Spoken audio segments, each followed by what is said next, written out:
사립정신병원장 현진건.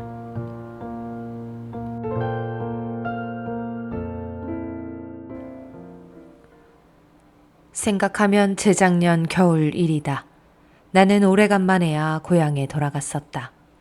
10여 호가 넘던 일갓집들이 가을바람에 나부끼는 포플러 잎보담도 더 하잘것없이 흩어진 오늘날에야 말이 고향이지 기실 쓸쓸한 타향일 따름이다.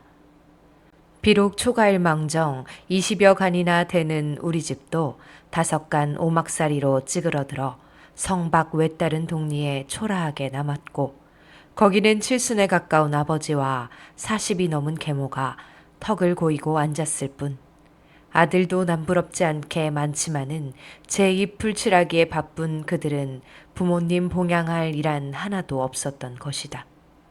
몇 달 만에야 한 번, 몇 해 만에야 한 번 집안으로 기어드는 자식은 자식이 아니오 손님이었다. 쌀밥 한 그릇, 고깃국 한 대접을 만들어 먹이기에 아버지와 어머니가 얼마나 고심하는 것을 잘 아는 나는 얼른 대미다 보고는 선선히 일어서는 것이 항례였다. 그러나 내가 여기서 내 신세와 우리 집안 형편을 늘어놓자는 것은 아니다. 음산하고 참담한 내 동무 하나의 이야기를 기념삼아 적어두자는 것이다. 아버지의 집을 총총히 뛰어나온 나의 발길은 몇 안이 되는 친구가 구락부 삼아 모이는 L군의 사랑으로 향하였다. 그들은 무조건적으로 나를 환영해 주었다. 반가움, 즐거움은 이야기의 즐거움으로 옮겨갔다. 서울 형편 이야기, 글 이야기, 생각 이야기를 비롯하여 친구들의 가정에 일어난 에피소드까지 우리의 화제에 올랐다. W군이 어째 보이지 않나? 요새도 은행에 잘 다니나? 나는 그 사랑의 단골축의 하나인 W군의 소식을 물어보았다. 이번 정리통에 그나마 미역국을 먹었네. 하고 주인 되는 L군이 얼굴을 찌푸린다. 나는 그 말을 듣고 놀래었다.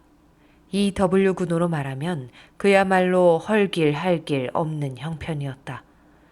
본디 서발막대 거칠 것 없는 가난한 집안에 태어난 그는 18살에 백부에게로 출계를 하게 되었다. 양자간 덕택으로 즉시 장가는 들 수 있었으나 사람 좋은 양모는 남의 빚봉수로 말미암아 씩씩지 않은 시골 살림이 일조에 판들고 말았다. 그는 처가의 몸을 의탁하는 수밖에 없게 되었다. 그러나 처가 또한 넉넉지 못한 형세이다. 조반 석죽도 권할 때가 많았다. 넉넉한 처가살이도 하기 어렵다 하거든 하물며 가난한 처가살이랴. 목으로 넘어가는 밥 한 알 두 알이 바늘과 같이 그의 창자를 찔렀으리라. 이대도록 고생에 부대끼면서도 그는 얼굴 한번 찡그리는 법이 없었다. 그는 언제든지 싱글싱글 웃었다. 그는 말 한마디를 해도 웃지 않고는 못하는 낙천가이었다. 서울에 올라와서 고학을 할 때 살을 에어내는 듯한 겨울날 속옷을 빨다가 손이 몹시 쉬면 그는 벌떡 일어나 손을 쩔레쩔레 흔들며 이놈의 손가락이 벼랑간에 왜 뻣뻣해지나? 하고도 웃었다. 밥을 짓다가 연기가 눈으로 들어가면 눈물이 그렁그렁한 눈을 비비면서도 그는 히히하고 웃기를 잊지 않았다. 그 대신 그의 몸은 여지없이 말라갔다. 뼈하고 가죽으로만 접한 듯한 얼굴은 바늘로 찔러도 피 한 점 날 것 같지 않았다. 가장 기쁜 듯이 웃을 때면 입가는 마치 누비를 누벼놓은 듯이 여러 가닥 주름이 잡히었다. 만사를 웃고 지내는 그 연만 처가살이는 견디지 못하였던지 작년 봄에 남의 협호를 얻어 자기 식구를 끌고 나왔다. 백판으로 살림을 차리고 보니 그 궁색한 것이야 당자 아닌 남으론 상상도 못할 것이 있었으리라. 있는 친구에게 쌀되를 끼어가면서 그날을 보내던 중 여러 가지로 주선한 끝에 T은행의 고원으로 채용이 되었었다. 25원이란 월급이 비록 적지만은 그들의 가정에겐 생명의 줄이었다. 그런데 그 줄이나마 끊어졌으니 그는 또 무엇을 하며 지낼 것인가. 더구나 그는 벌써 12살 먹은 맏딸, 8살 되는 둘째 딸, 4살 먹은 아들의 아버지가 아니냐.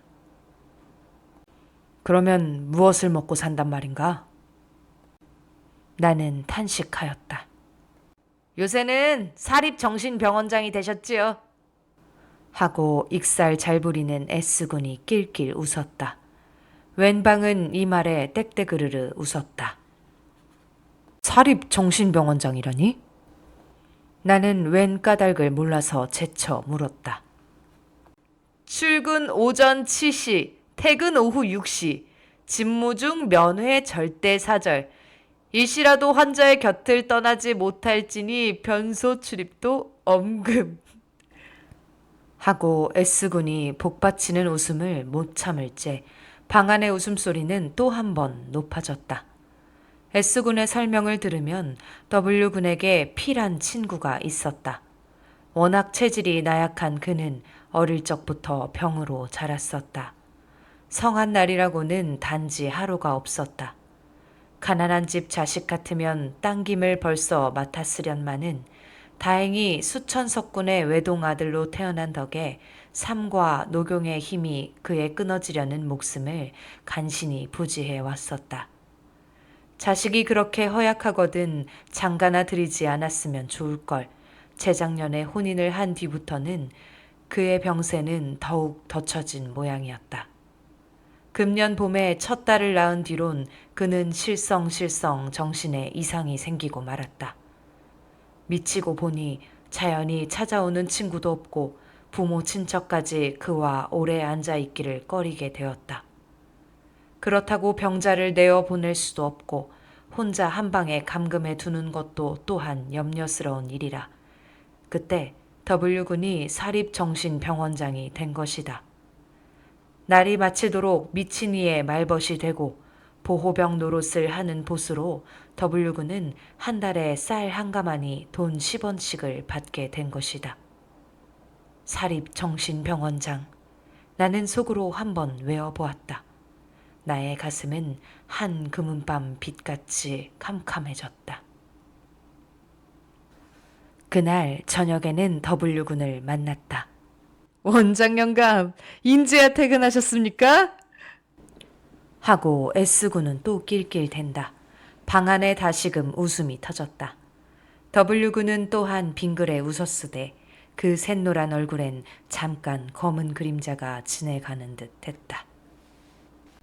오늘은 별일 없었나? 친구들은 W군을 중심으로 둘러앉으며 L군이 물었다.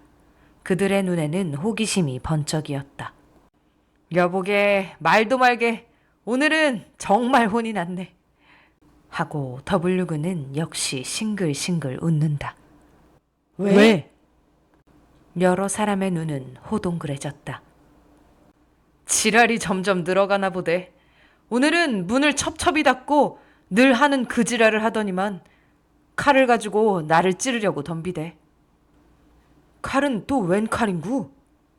낮에 밤 까먹으라고 내온 것을 어느새 집어넣었던가 보대. 그래, 곧 그 칼을 빼앗았나?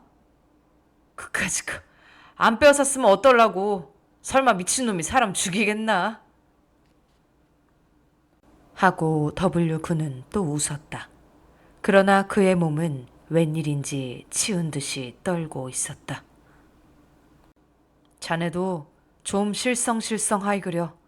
미친놈이 사람을 죽이지 성한 놈이 사람을 죽이나? 거기 모인 친구의 하나인 K군이 그 기공자다운 흰 얼굴이 조금 푸르러지며 이런 말을 하였다. 성한 사람 같으면 푹 찌르지만은 칼을 들고 남의 목에 겨누며 한참 지랄을 하더니 그대로 퍽 쓰러지대 그려. 자네 오늘 운수가 좋았네. 문을 첩첩이 잠그고 그 어두침침한 방 안에서 정말 찔렀으면 어쩔 뻔했나? 하고 L군은 아질아질한 듯이 몸서리를 친다. 문을 왜 쳐 잠그는가? 나는 또 설명을 요구하였다. 자네는 참 모를 걸세. 하고 W군은 설명해 주었다. 피해 증세는 소위 공인증이라는 것이었다.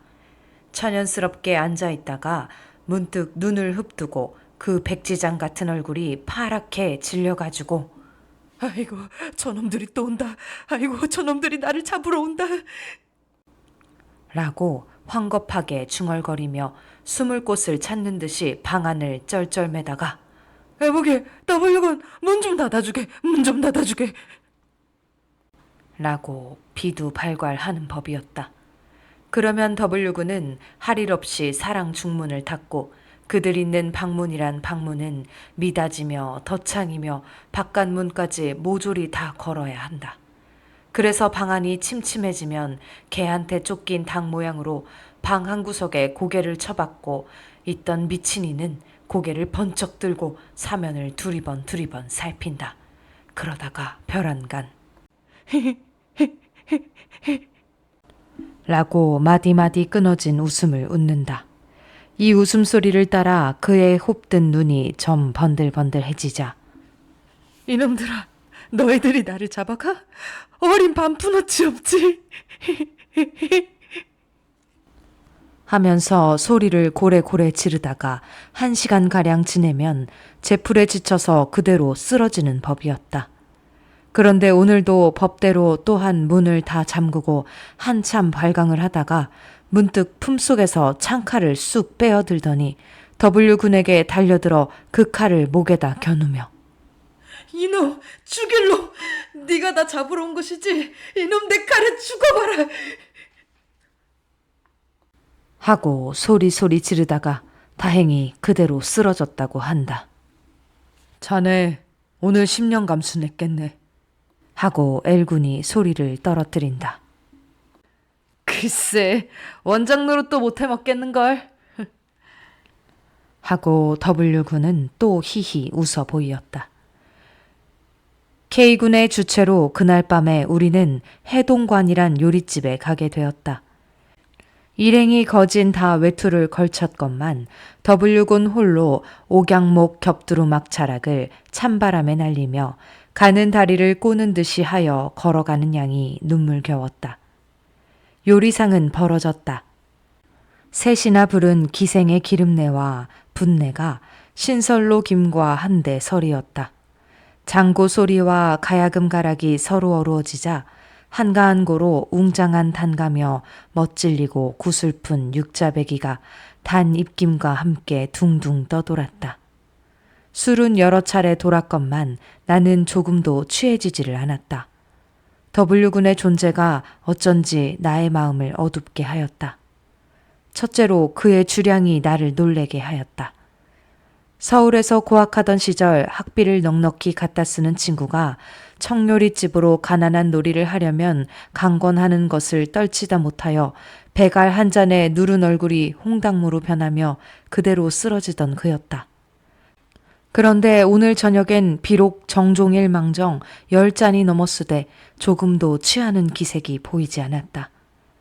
빼빼 마른 팔뚝을 반만 걷어 요리상 위에 채운 채 기생이 따라주는 대로 그는 꿀꺽꿀꺽 들이켜고 있었다.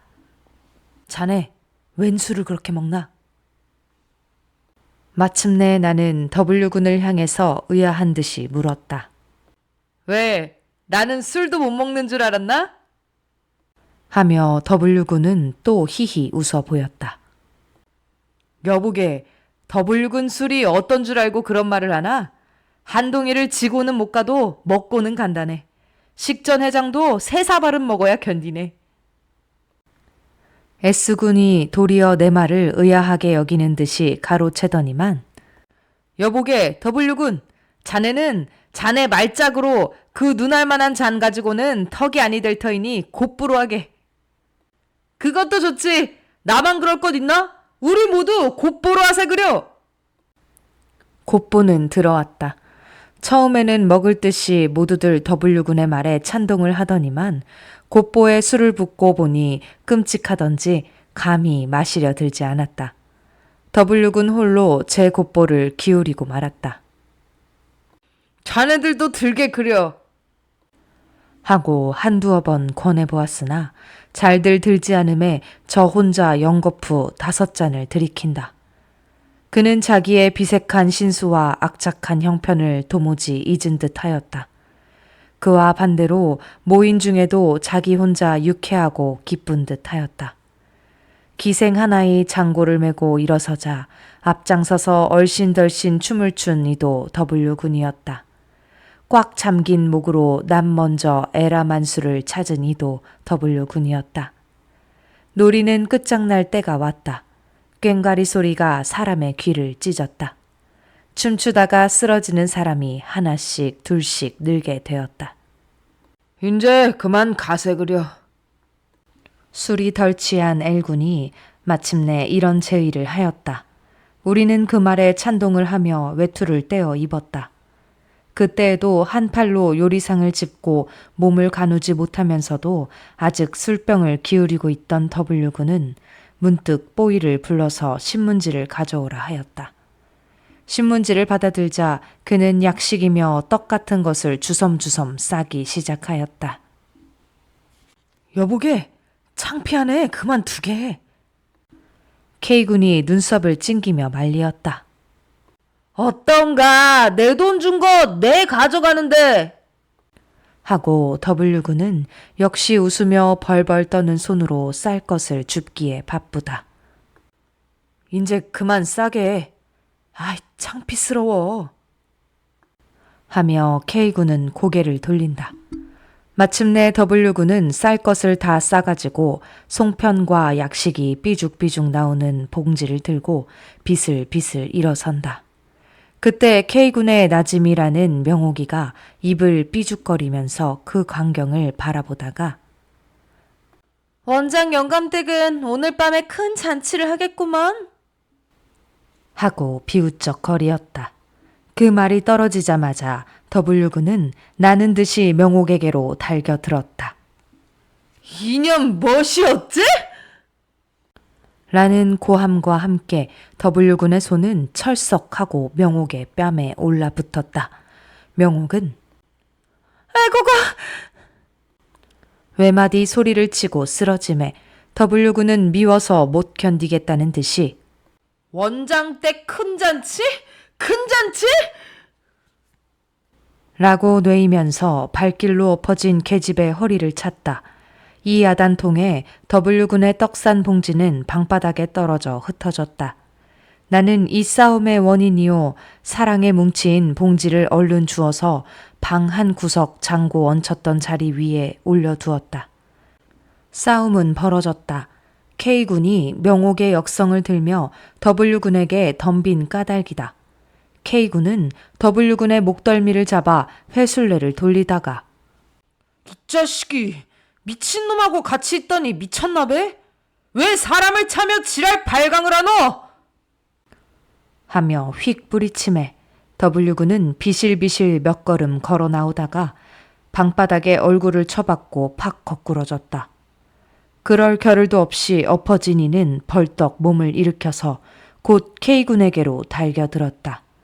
우리는 황망히 그의 팔을 잡아 만류를 하였는데 그때 그의 얼굴은 지금 생각해 보아도 몸서리가 끼친다. 엎어질 때 다쳤음이라. 앙담은 이빨엔 피가 흘렀다. 그 경성두뭇한 눈썹이 알알이 일어섰으며 핏발선 눈엔 그야말로 불이 나는 듯하였고 이마엔 마른 가죽을 뚫고 나올 듯이 푸른 힘줄이 섰다. 그러나 그것보담도 마치 납을 끓여 부은 듯한 그 얼굴빛, 실룩실룩하는 살점, 하나하나이 떠는 듯한 그 꼴이란 더할 수 없이 무서웠다. 입에 거품을 버글버글 흘리고 미친놈하고 같이 있으면 어쨌단 말이야. 미쳤으면 어쨌단 말이냐. 너는 돈 있다고. 너는 돈 있다고. 하고 이를 빠드득 빠드득 갈아붙이며 K군을 향해 몸부림을 쳤다. 순한 양 같은 이 낙천가가 비록 취중일망정 사나운 짐승같이 날뛰며 악마보담도 더 지독한 표정을 할 줄이야 누가 꿈엔들 생각하였으랴. 간신히 뜯어 말려서 먼저 K군을 보내고 L군과 S군과 나는 이 W군을 진정시켜서 얼마 만에야 그 요릿집 방문을 나오려 하였다.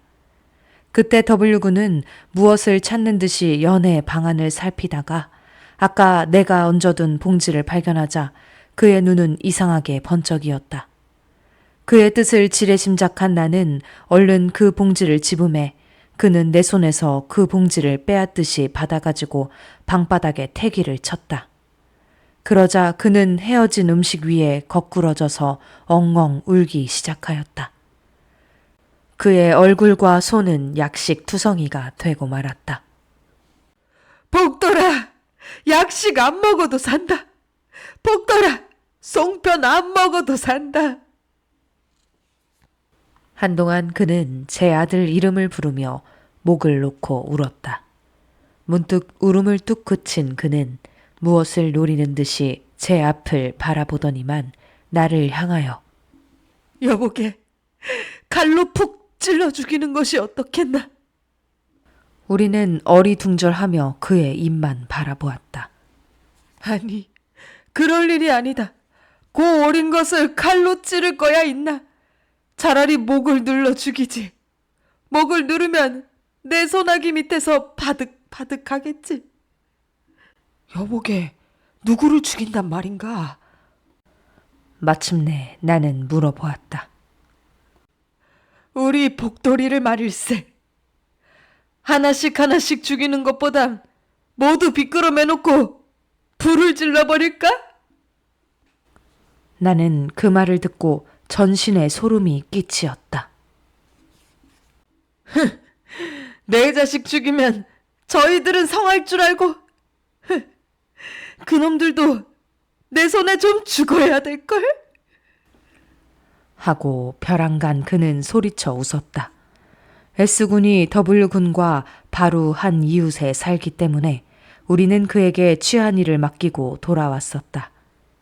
그 이튿날 S군의 말을 들은즉 W군의 집에서 악머구리떼 같은 어른과 아이의 울음이 하도 요란하기에 자다가 말고 가보니 W군의 부인은 어떻게 맞았던지 마루에 늘어진 채 갱신도 못하고 아이 새끼는 기둥 하나에 하나씩 밧줄로 친친 메어두었으며 W군은 손에 성냥을 쥔 대로 마당에 쓰러져 쿨쿨 코를 골고 있었다고 한다. 그 다음 날 차로 나는 서울로 올라왔다. W군은 사립정신병원에 사무가 바빠 나를 전송도 해주지 못하였다.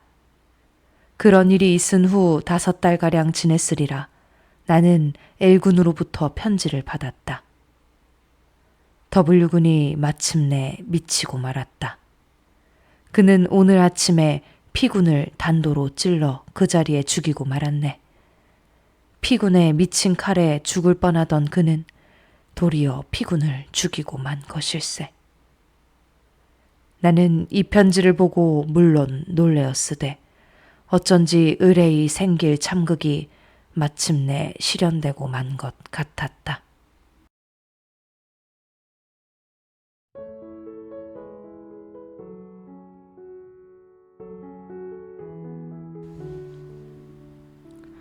안녕하세요. 오늘 들려드린 소설은 현진건의 사립정신병원장입니다.